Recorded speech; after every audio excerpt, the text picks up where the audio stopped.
ہاں، یہ سوال ہے جی سجاد حسین ہے جلال پور جٹا گجرات سے۔ وہ کہتے ہیں کہ جی جامعہ پنجاب نے پاکستان تحریک انصاف کے ایم پی اے بلال اصغر بڑائچ کی گریجویشن کی ڈگری جعلی قرار دے دی ہے، تو انتخابات کے وقت الیکشن کمیشن نے ان کی ڈگری کی جانچ پڑتال کیوں نہیں کی؟ پاکستان میں الیکشن میں حصہ لینے کے لیے آپ کے پاس صرف پیسہ ہی ہونا چاہیے، باقی کام خود بخود ہو جاتے ہیں۔ آپ اس بارے میں کیا کہیں گے؟ بھائی میں نے کیا کہنا ہے، وہی بیسیکلی میں بھی کہوں گا جو آپ کہنا چاہ رہے ہیں کہ پاکستان میں صرف یہ الیکشن وغیرہ اس طرح کے دھندے نہیں، پاکستان میں اگر آپ کے پاس مناسب پیسہ ہو تو ہر کام ہی، آپ کہیں کہ سارے کام سیدھے ہو جاتے ہیں، نہیں، ہر کام ہی سیدھا ہو جاتا ہے اگر آپ کی کوئی تقدیر نہ ہاری ہوئی ہو، مقدر نہ ہارا ہوا ہو۔ تو پاکستان میں جو قانون کی صورتحال ہے، قانون کا نفاذ کرنے والے لوگوں کی جو صورتحال ہے، ان کی جو تنخواہیں ہیں، ان کے اختیارات کے ساتھ ان کا موازنہ کریں تو سارا کچھ سمجھ میں آ جاتا ہے اور لاجیکل دکھائی دیتا ہے، اس لیے پریشان نہ ہوا کریں۔ سوال پوچھنے والے ہیں عادل احمد۔ وہ کہتے ہیں جی عمران خان مستقبل میں سنا ہے دورہ برطانیہ کرنے جا رہے ہیں، شنید ہے کہ اس دورے میں برطانوی وزیر اعظم سے نواز شریف کی حوالگی وغیرہ کا مطالبہ بھی کریں گے۔ میرا سوال ہے کہ کیا برطانیہ عمران خان کے کہنے پہ نواز شریف کو پاکستان کے حوالے کر دے گا؟ اچھا، نواز شریف کو لانے کے لیے عمران خان کو بورس جانسن سے بات کرنے کی کیا ضرورت ہے؟ دیکھیں عادل صاحب، پہلی بات تو یہ ہے کہ اگر سانپ نکل جائے اور آپ نے خود نکال دیا ہو تو پھر لکیریں پیٹنے کا کیا فائدہ؟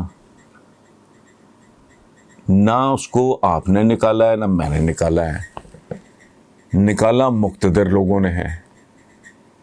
اب اس کے بعد بزرگ کہا کرتے ہیں، محاورہ ہے کہ جو مکہ یا تھپڑ آپ کو لڑائی کے بعد یاد آئے اسے اپنے منہ پہ مارنا چاہیے۔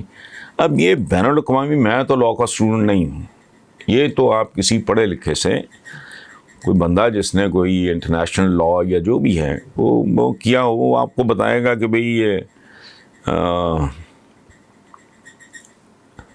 انٹرپول کے ذریعے لایا جا سکتا ہے، نہیں لایا جا سکتا، وہ حوالے کر دیں گے تو کوئی وہاں کے قانون کیا ہیں میں نہیں جانتا، لیکن بہرحال آئی ڈونٹ نو، یہ جاننے کے لیے کہ جانے کی تو ضرورت نہیں ہے کہ مل سکتا ہے۔ اس طرح کے معاملات میں میرا خیال ہے کہ یہ نہیں ہے کہ کوئی وزیر اعظم منہ اٹھا کے چلا جائے کہ جی میں نے بندہ جیب کو تراجی فلانا ہے، میں نے واپس کر دی ہوئے، ہمارے ملک میں قتل نہیں۔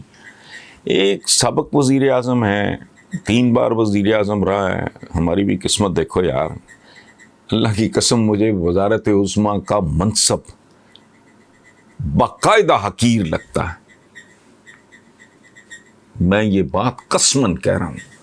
اس ملک میں اتنا ایک بلو ایوریج آدمی 3 دفعہ وزیر اعظم رہ جائے، وہ ملک کیسا ہوگا اور عوام کیسے ہوں گے اس کے۔ بہرحال تو ایسا نہیں ہے کہ عمران خان کو جانے سے پہلے یا تو سارا اپنا کام شام کر کے، جب ایک ملک کا سربراہ کہیں جاتا ہے تو ایسا تھوڑی ہے کہ اٹھ کے جا کے بات کریں، نہیں، چیزیں پہلے، معاملات پہلے دیکھے جاتے ہیں، ناپے تولے جاتے ہیں، طے کیے جاتے ہیں، اس کے بعد وزیر اعظم جاتا ہے۔ مجھے نہیں پتا کہ پرائم منسٹر عمران خان کے وہاں جانے کی وجہ کیا ہے، اگر یہی ہے تو اس کا مطلب ہے انہوں نے بنیادی کام کوئی ہوم ورک وغیرہ کیا ہوگا، کو رابطے کیے ہوں گے، بات کی ہوگی، ایمی تھوڑی ہے کہ ادھار مانگنے چلے گئے ہیں تو انہوں نے کہا نہیں نہیں یار میرے اپنے حالات خراب نے، تو منہ اٹھا کے وزیر اعظم واپس آ گیا۔ ایسے نہیں ہوتا۔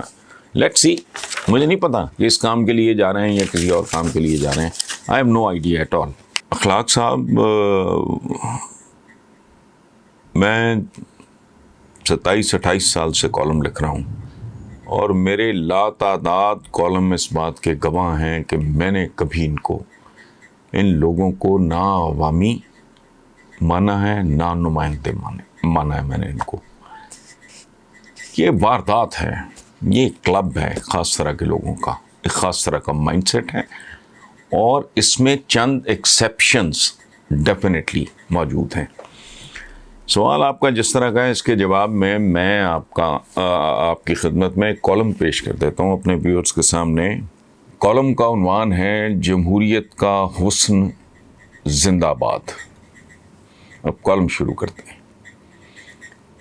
2.5 دن نہ جوانی نال چل دی، کرتی ململ دی، جمہوریت کا جوبن، جمہوریت کا حسن اور ٹوٹ پینی جوانی اپنے عروج پر ہے، اور اس کا بے حجاب شباب کرتی چولی پھاڑ کے مقدس ایوان میں دھمال ڈالتا ہوا اس کے تقدس میں مزید اضافہ کر رہا ہے۔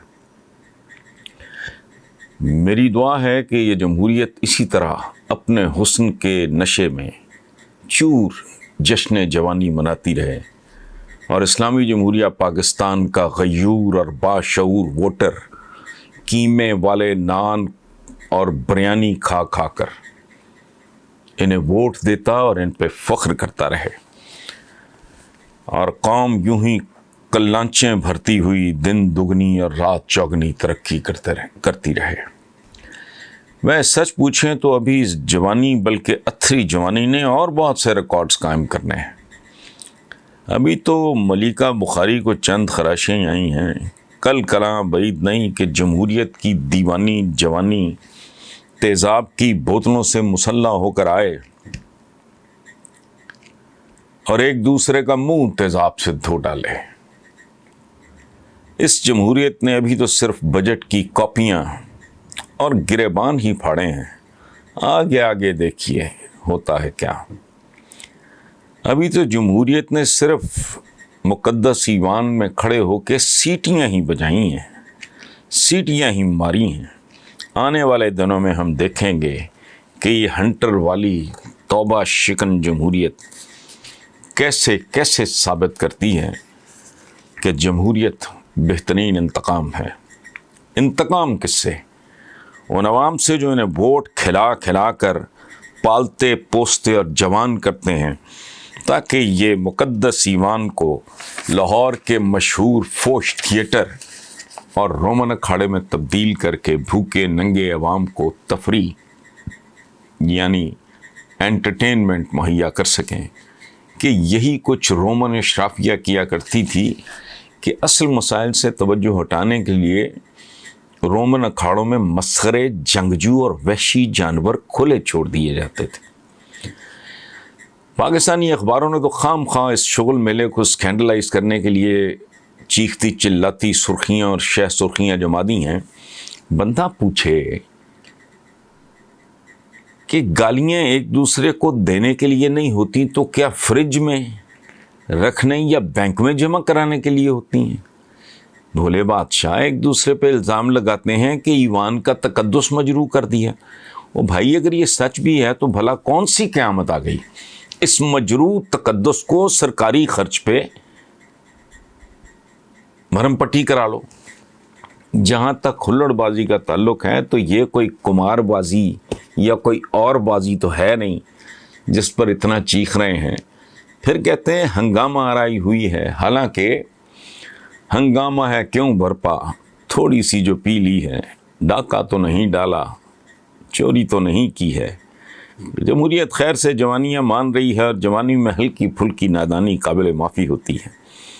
جوبن سے پھٹتی ہوئی اس جمہوری جوانی نے اگر 2-4 پیگ نیٹ ہی چڑھا لیے ہیں تو اس پہ سیخ پا ہونے کی کیا ضرورت ہے؟ ساقی کے بھی ہوش اڑے ہوئے تھے جو شراب سیخ پہ ڈالی کباب شیشے میں۔ میں اسپیکر صاحب کی بات کر رہا ہوں۔ ہم زندہ قوم ہیں اور ہمارے نمائندے ضرورت سے زیادہ زندہ ہیں، اور زندگی تو نام ہی ہلچل اور ہنگاموں کا ہے۔ زندہ ہیں تو زندگی کے بھرپور مظاہرے بھی کریں گے، کیونکہ مردہ ہوتے تو اسمبلیوں میں نہیں قبرستانوں میں ہوتے۔ میں نے ایک زمانے میں اسمبلیوں کو استبلیاں لکھا تو استحقاقیوں کے استحقاق مجروح ہو گئے۔ نوٹس آ گیا، میں نے وضاحت کرتے ہوئے لکھا کہ استبل تو گھوڑوں کے ہوتے ہیں، اور گھوڑے سے زیادہ خوبصورت وفادار باوقار جانور اور کوئی نہیں، اس لیے گھوڑوں کا استحقاق مجروح کرنے پہ میں غیر مشروط طور پہ معافی مانگتا ہوں۔ یہ وہ زمانہ تھا جب جمہوری ہاؤس ٹریڈنگ بھی جمہوریت کی طرح اپنے جوبن پر تھی۔ خریداروں میں سر فہرست تھا یہ اس بڑھاپے میں ہونے والا انقلابی اور نظریاتی ہونے والا مفرور میاں نواز شریف. اچھا، لیکن میری قوم کے سامنے یہ گزارش ہے کہ اس طرح کی اخباری خبروں کے چاکے میں نہ آئیں، بدمزہ اور بدزن بھی نہ ہوں، کیونکہ آج نہیں تو کل یہ اتھری حسین جمہوریت 500 سال 700 سال میں بوڑھی ہو کر کبھی نہ کبھی سمجھدار ضرور ہو جائے گی. تب تک علامہ اقبال کے اس $1 ملین مشورے پہ عمل کرتے ہوئے شانت رہیں کہ پیوستہ رہ شجر سے امید بہار رکھ. یہ امید بہار مجھ سمیت 5-6 نسلیں تو کھا چکی ہے، مزید کچھ نسلوں کی قربانی درکار ہے. اس کے بعد اس ملک میں کسی شے کی کسر اور کمی باقی نہیں رہے گی. جمہوریت کا حسن زندہ باد، باقی سب کچھ مرد آباد، کیونکہ جمہوریت ہی بہترین انتقام ہے اور نظام بھی. عوام کا کیا ہے، یہ ڈھیٹ تو آتے جاتے رہتے ہیں. Thank you very much.